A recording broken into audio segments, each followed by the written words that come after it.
Hello, welcome back. So we're reading the novel Lord of the Mysteries by Cuttlefish That Loves Diving.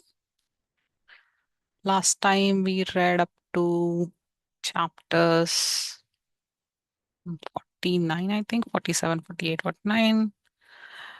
What happened? Client joined the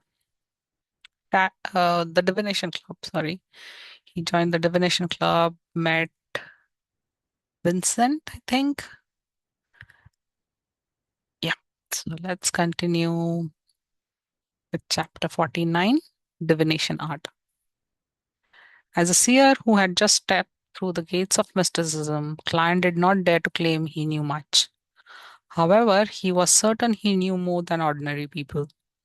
He was aware that various kinds of divination arts could be split into three categories based on particular standards, and that standard was based on the source of revelation. The first category of divination included tarot, poker, pendulums, dowsing canes, and dreams. By using the inquirer's own spirituality and its communication with the spirit world to gain a revelation, it could be interpreted for an answer. However, spirit pendulums and dowsing canes had very high requirements of one's spirituality, soul body, and astral projection. Non beyonders were unable to obtain precise or clear revelations. Card divination provided fixed symbolism, presenting even an average person's faint revelation. Dreams were somewhere in between the other forms. The second category included spirit numerology and astromancy, as well as their derived forms. The fortune teller either used personal details of the inquirer or changes in nature before using calculations, inference, and interpretation to answer their questions. With this method, the initiative did not lie in the inquirer, but the fortune teller. The third category used an external third party, separate from the inquirer and the fortune teller. The Ouija board that Klein was familiar with from his previous life belonged in this category. They use rituals to ask for a direct answer from the unknown or the supernatural. Even though there was a high chance that an average person would not succeed, there were cases where they managed to communicate with malicious spirits or entities that drove them to insanity. These methods of divination usually led to tragedies. The magic mirror divination that Hannah Winsett mentioned belonged to the third category. In mysticism, mirrors were connected to the unknown and mystery, like they were the doors to the spiritual world. Thus, clients stopped outside the meeting room, intending to learn how the famous fortune teller would explain the divination. Client wanted to ascertain if he needed to inform the captain or not, raiding him at night. Of course, there was a safe way to do the magic mirror divination. One could ask for answers from seven orthodox divinities. Even if it was very difficult for an ordinary person to receive any real revelations, they would not be in any danger or suffer any after effects.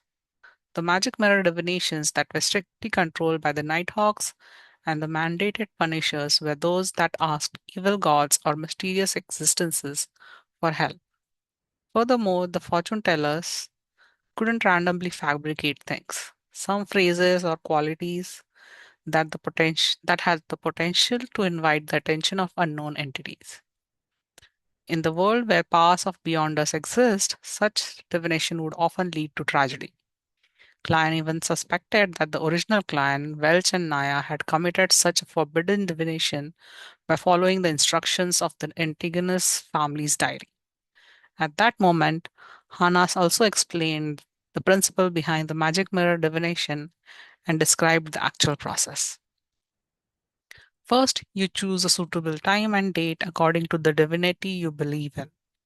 You can decide this using the astromancy manual. For example, we all know that Sundays symbolize the evernight goddess. For Sunday is the embodiment of rest. 2 to 3 in the early morning, 9 to 10 in the morning, 4 to 5 in the evening, and 11 to midnight are all related to the moon.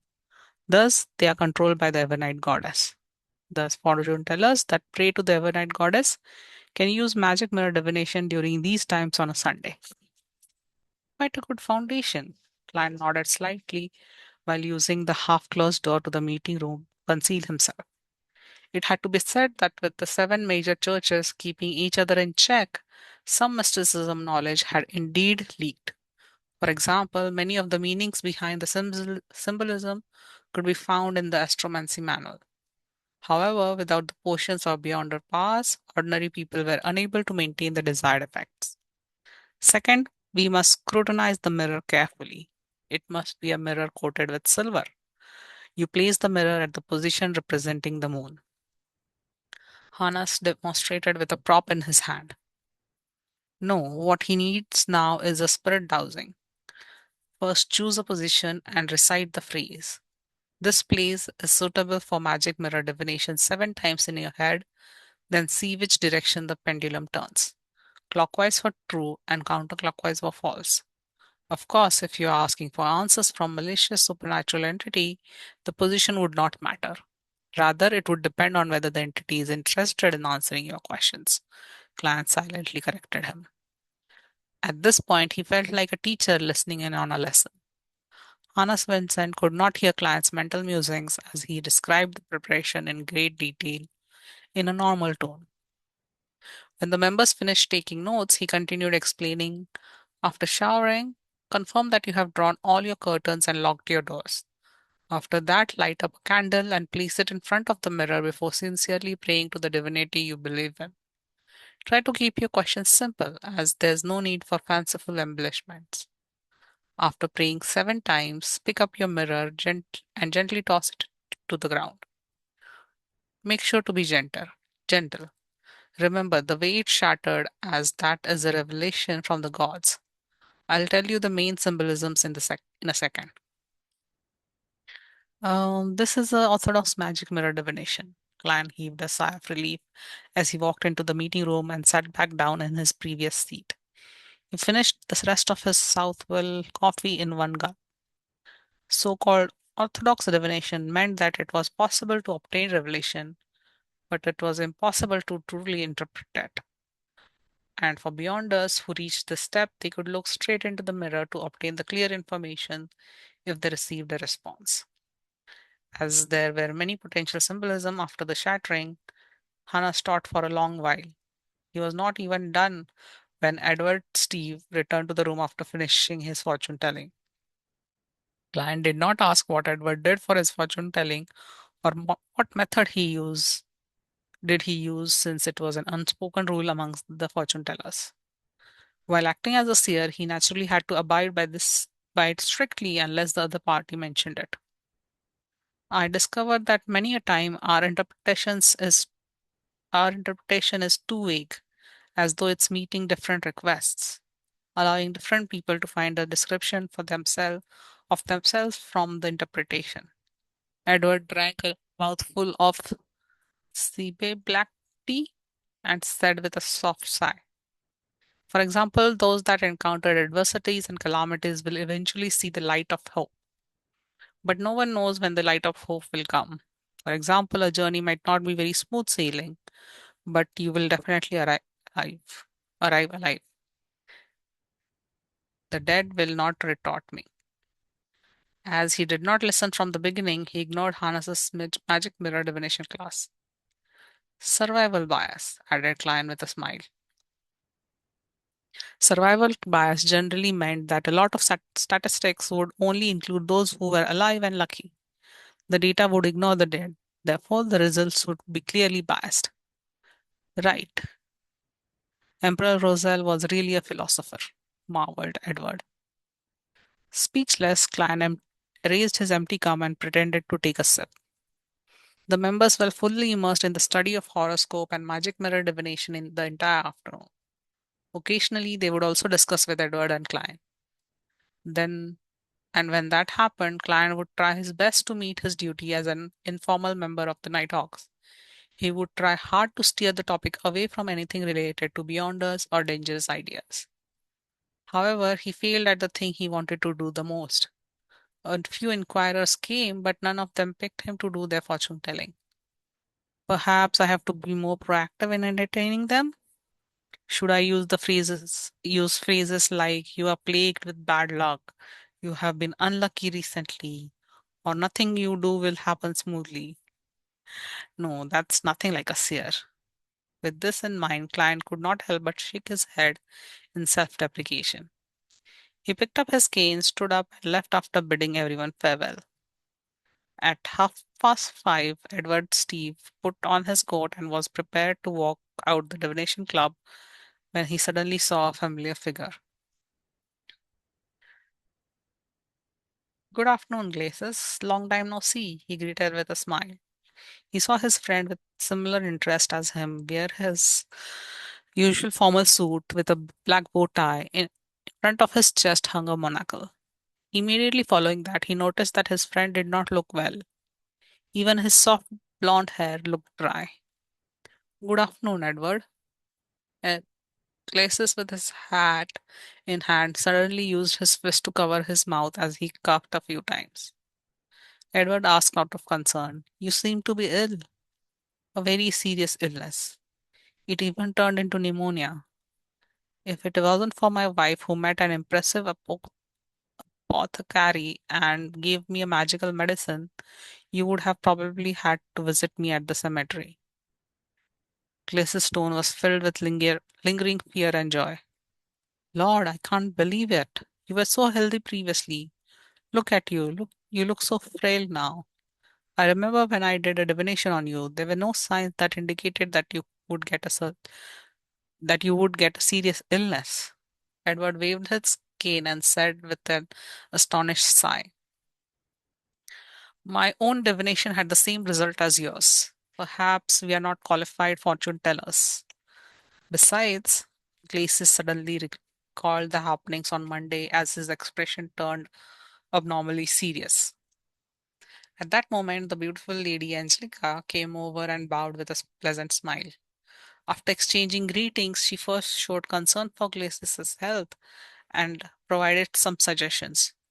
Then she mentioned in passing, Mr. Glacis, Mr. Moretti, who requested your divination services previously, has joined our club as well. The one who got me to tell his fortune? Glacis' eyes lit up immediately. Lord, where is he? He just left. Angelica and Edward were unable to comprehend Glacis' abnormal reaction. Glacis took 2 steps in agitation and said, the next time he comes, please ask him when he'll come if I'm not around. Glacis, what happened? Did Mr. Klein Moretti do something to you? Asked Edward in puzzlement. Glacis raised his arm and stared straight into Edward's and Angelica's probing gazes. He said in excitement, he's very, very, very magical. He lowered his arm and, after using very thrice, Doctor. Chapter 50, Old Neil's Method of Repayment. After 7:30 in the evening, around the Moretti family's dining table. Clan, why do you need to be at work so early as a consultant? Would emergency matters at the security company be more dangerous? Benson forked a potato from a dish of potato stewed beef as he raised the matter in concern. Clan carefully spat out the bones from a pan-fried fish and gave his prepared answer. A batch of historical documents needed immediate shipping to Backland. I had to be present to handle the handover and make sure there was nothing missing. As you can guess, the bunch of fist-swinging bastards don't know any FASAC. Upon hearing his answer, Benson, who had finished chewing his food, could not help but sigh. Knowledge is truly important.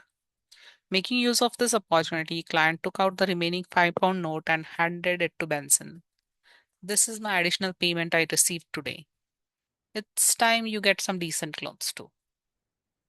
£5? Benson and Melissa said in unison.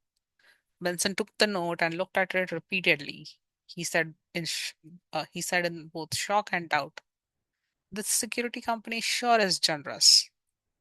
His weekly salary was £1.10 solely, which meant £6 exactly every 4 weeks. He only earned one additional pound from this additional payment. And with that salary, he had managed to support his siblings, giving them a decent place to stay and allowing them to eat meat 2 or 3 times a week. Every year, they could get few new clothes. Are you doubting me? The client deliberately returned with a question. Bunsen chuckled. I doubt you have the ability or guts to rob a bank. You aren't someone who can lie, Melissa answered seriously after lowering her fork and knife.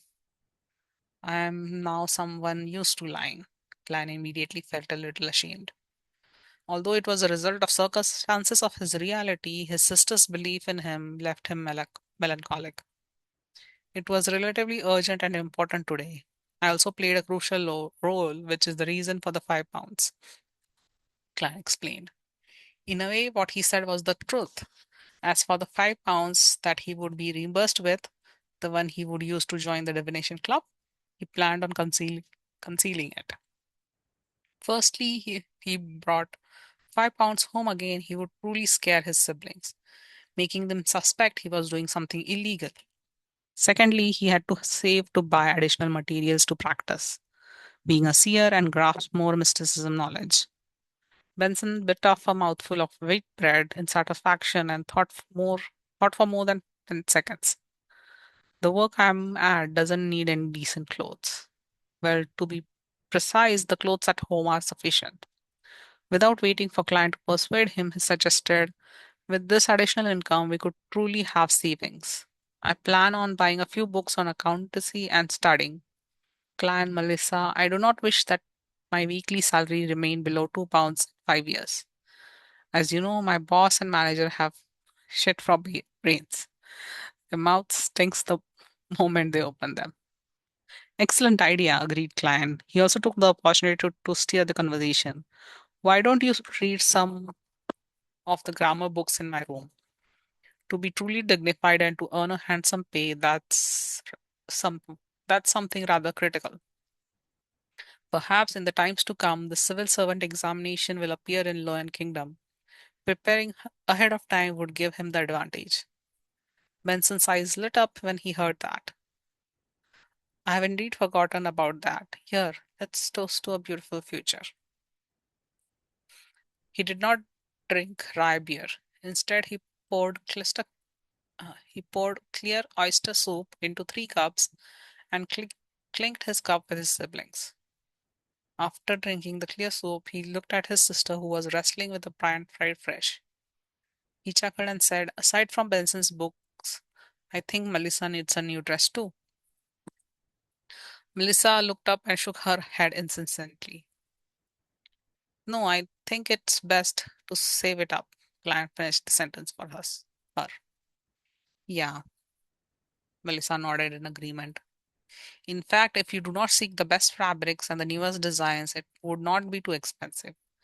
We can save up the remaining money, said Klein in a manner which did not allow for disagreement. Benson added, Melissa, are you planning on wearing the old dress again to Selena's 16th birthday bash? Selena Wood was Melissa's classmate and good friend. She came from quite a good family background. Her elder brother was a practicing solicitor, and her father was a senior employee at Backlund Bank's Tingen branch. However, the so called bash was only a dinner invitation to friends where they chatted and played cards.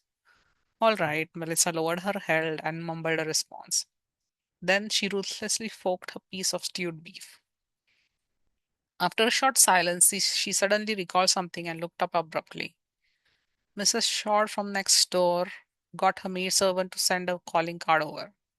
She wishes to make a formal visit on Sunday at 4 in the afternoon.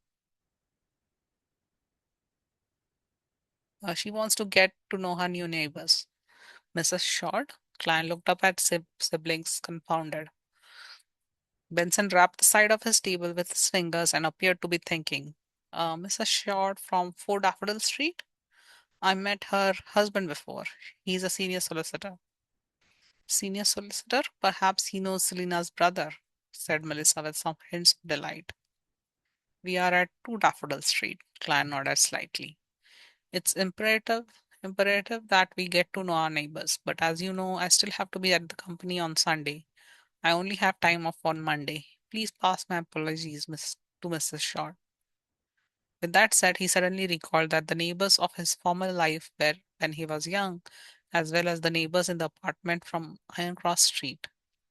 He was amused as he sighed lightly. To have formal visit, shouldn't the neighbors get to know each other through natural interactions? Klein, that's because you aren't aware. You have read a lot of newspapers recently, but you have not broached the magazines catered towards families and middle-aged women. They placed families with an annual income of 100 to £1,000 as middle class. They promoted it as the framework for the entire kingdom and praised how the middle class doesn't have the arrogance of the aristocrats and the wealthy, nor are they as crass as the low income brackets. Benson lightly and happily explained.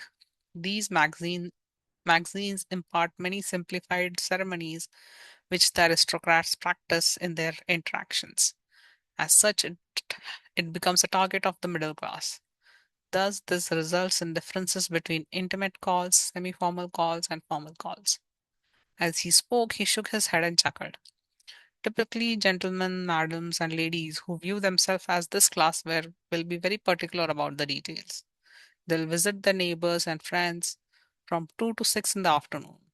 It's known as a morning call. Morning call? Melissa and Klein were asked in surprise. Why was a visit from 2 to 6 in the afternoon a morning call? Benson put down his fork and knife and threw his hands up and smiled. I do not know why either. All I did was read the magazines my female colleagues bought. Yeah, perhaps it's because they wear their morning gowns to make the call. Morning gowns were form of formal attire worn during mass or gatherings. Later, it was considered as formal attire for the day, different from the formal attire for evening functions. All right, remember to buy some good coffee powder and tea leaves in the afternoon. Buy some muffins and lemon egg tarts from Mrs. Smirrin. We should not ill-treat our neighbors. Clan chuckled as he dipped his remaining bread into the meat sauces, grabbed some potato, and put it in his mouth. The next morning was a Sunday morning. Clan finished the last mouthful of the inferior tea, put down the newspaper, and wore his half-top hat. Picking up his silver inlaid black cane, he sauntered out the door and took a public carriage to Zortland Street. He greeted Roseanne, who was planning to sleep in the break room after finishing her night duty, after which he went all the way down to the basement. After turning a corner, he met a Nighthawk member, sleepless Royal Redin. She looked like a cold lady. Her brows were long and slender, sitting atop large eyes. Her hair was smooth, silky smooth black. Good morning, Madam Radine, Clan greeted with a smile. Royal used her deep blue eyes to glance at him and nodded indiscernibly in return. The two quickly passed by each other when Royal stopped and said with eyes straight forward, ritualistic magic is a very dangerous thing. Huh? Clan was taken aback. By the time he turned around, all he saw was her departing back. Thank you. He frowned and shouted at Radine's back. After taking a left band, he quickly met old Neil inside the armory, as well as Brett, who should not have been there. Let's go to my place. I have already received the corresponding materials. Brett has agreed to watch the armory for me, said old Neil with a chuckle. Klein was immediately surprised. Why aren't we doing it here? Old Neil held a silver chest and tutted. There's no space here to practice ritualistic magic. Klein did not ask further. He followed old Neil up to the streets and took the public carriage to North Borough's suburbs. Old Neil's place was a bungalow. The garden in front of it was filled with roses, gold mints, and other materials. The moment he entered, there was a carpeted foyer. There were two high-backed chairs and an umbrella rack. Through the foyer was an expansive living room. Walls were plastered with light-colored wallpaper. The floors were dark brown color. In the middle of the room was a tiny carpet with floral imprints, and placed above it was a heavy round table. Surrounding the table were comfortable long benches, single seaters, and a piano. My deceased wife loved music. Old Neil pointed at the piano and mentioned in passing. The sofa and the coffee table are in the bedrooms. Let's do the ritualistic magic in the living room. All right, Anne replied cautiously. After old Neil put down the silver chest, he laughed and said, "Let me demonstrate to you ritualistic magic. Make sure to observe and remember the ritual." As he spoke, he took out a fake goldskin parchment from the chest. It was specially made and it had strange patterns drawn on it with black ink that exuded a serene fragrance. Clan kept watching and finally discovered that old Neil was seemingly likely, possibly drawing an IOU. When old Neil filled in the corresponding field with number 30 and the corresponding pound symbol, Clan could not help but ask out of puzzlement and confusion, "Mr. Neil, what kind of ritualistic magic are you doing?" Old Neil coughed and answered very seriously, "I'll be using the magic to settle that debt of 30 pounds today." "You can do that?" Client's eyes widened as his mouth gaped. There's a footnote for the morning call, I think. The description of calling cards and morning calls are facts regarding socializing in the Victorian era. Yeah.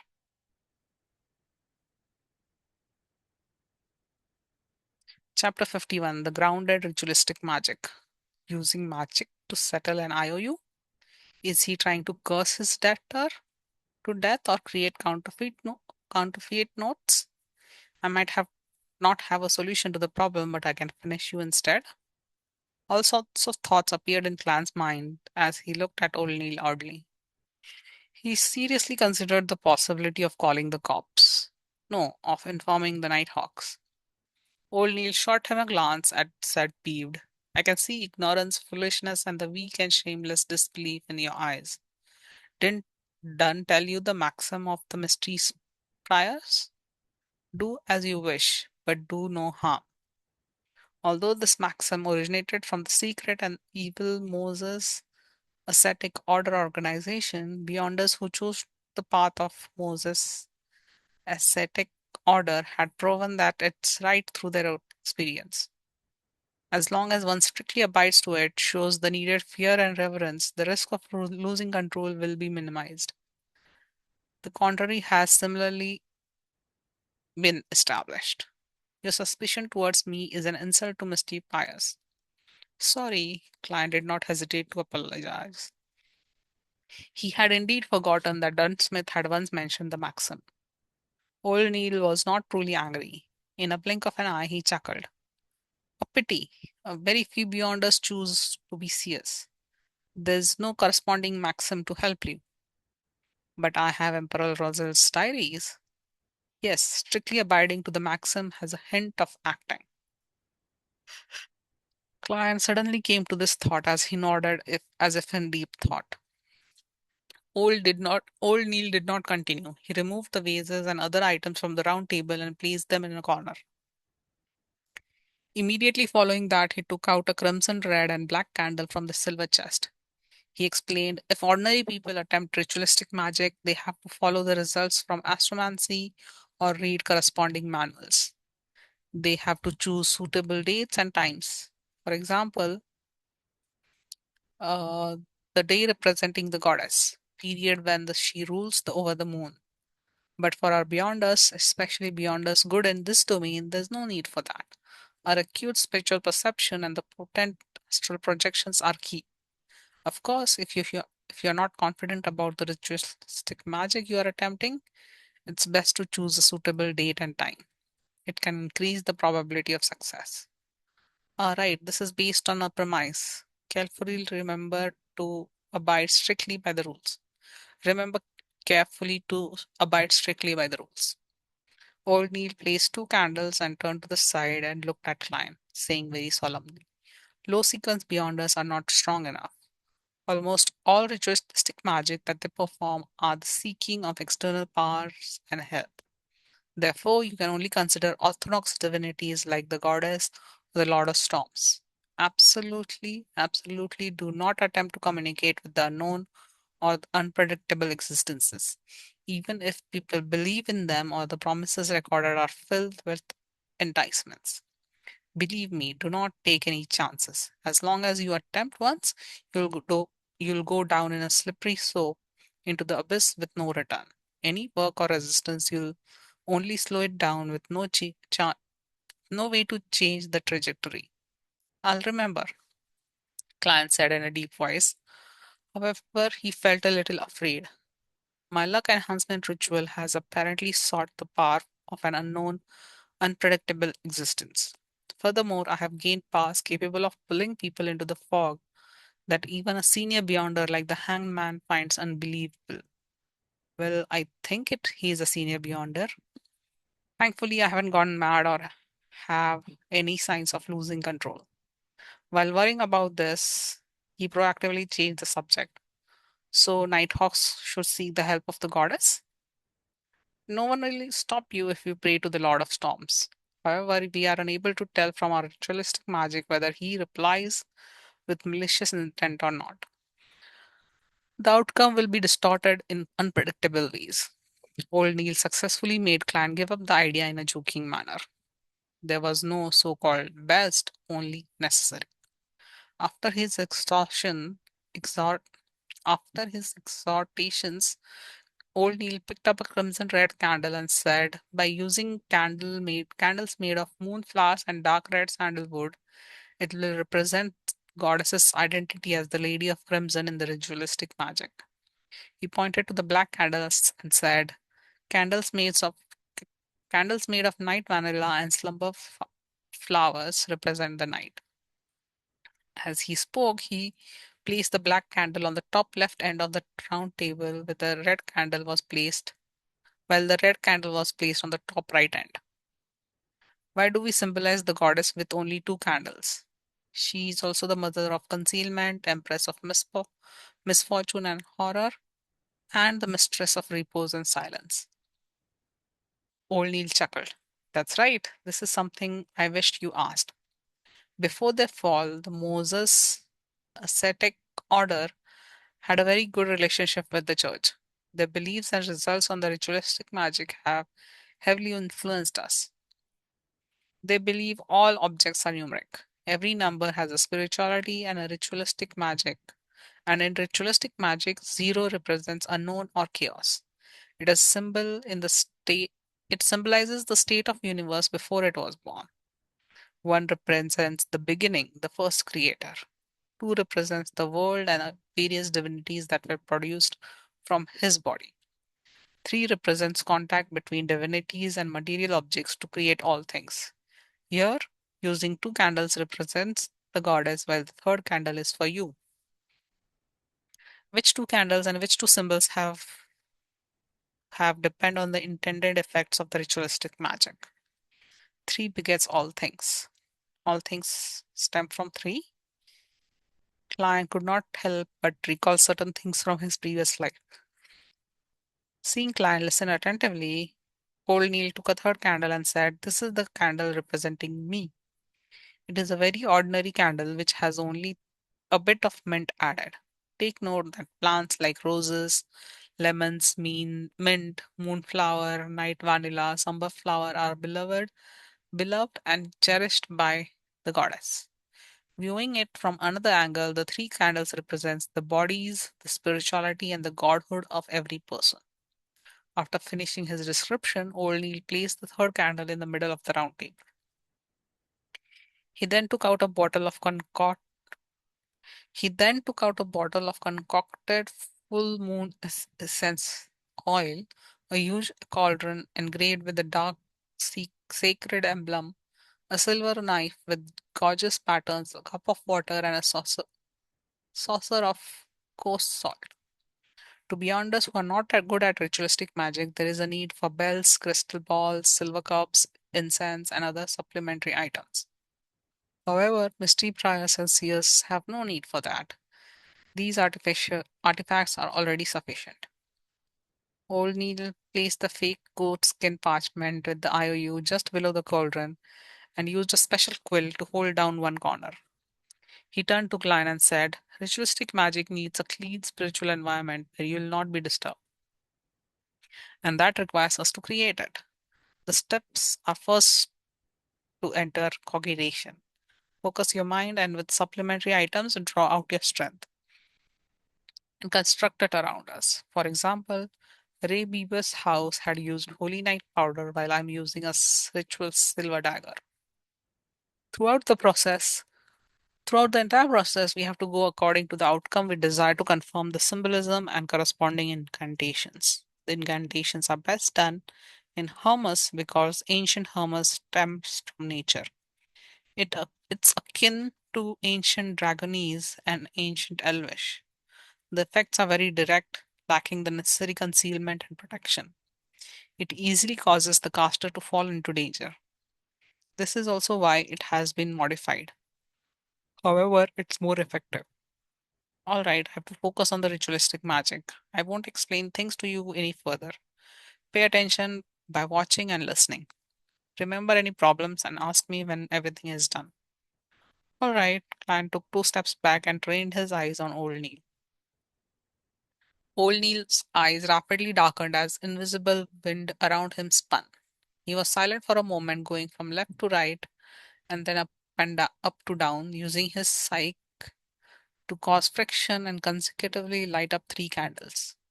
Following that, he picked up the silver knife and stabbed it into the coarse salt. Then he chanted in Hermes, "I sanctify you, blade of pure silver. I cleanse and purify you, allowing you to serve me in this ritual. In the name of Evernice Goddess, the Lady of Crimson, you have been sanctified."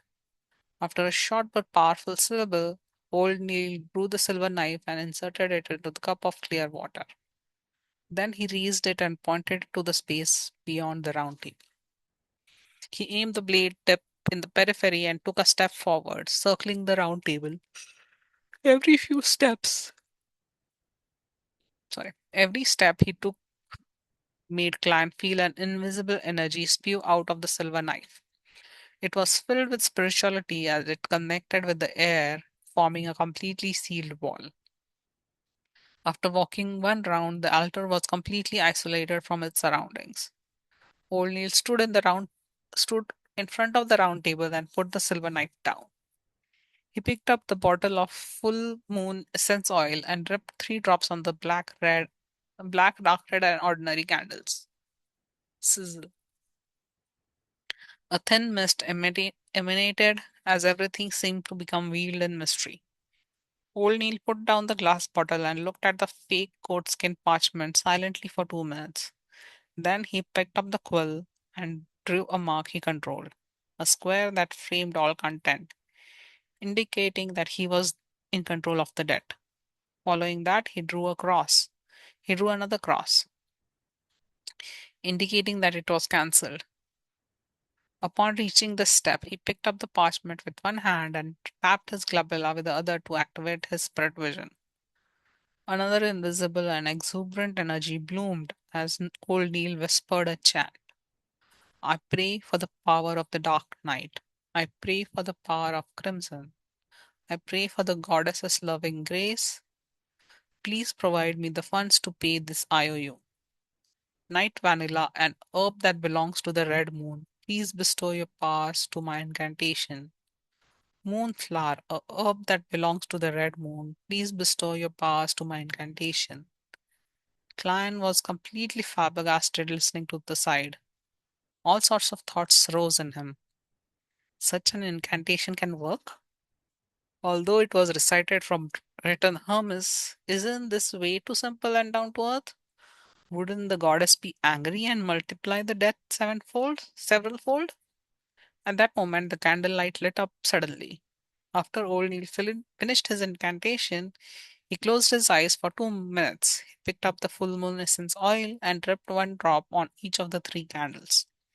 Immediately following that, he grabbed the parchment and pulled it close to the candle representing me.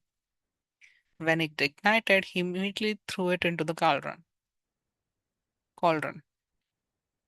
Old Neil closed his eyes as he seemed to sense the burning of the IOU. He opened his eyes for a moment and looked towards the black sacred emblem on the cauldron. The parchment was completely incinerated. Praise the lady. Old Neil tapped his chest in four spots, forming the shape of the crimson moon. Then he extinguished the candle on the opposite order as he lit them. After finishing everything, he used the silver knife to rip apart the invisible wall around him. A huge wind stirred immediately as old Neil heaved a sigh of relief. That's done. It's done. That's it? Klein asked in a daze. Has the IOU been settled? How? I don't know either. Anyways, it's settled in a reasonable manner. Old Neil said with a smile as he threw up his hands. This Klein was unsure what expression or words to use as a response. Isn't this a little unreliable? I think it was related to the number three. There's a footnote. This is a Taoism saying. Tao begets one, one begets two, two begets three, three begets all things. And I think we'll stop here for today. So we have read three chapters. Okay. Thank you for listening. See you next time. Have a good day. Bye bye.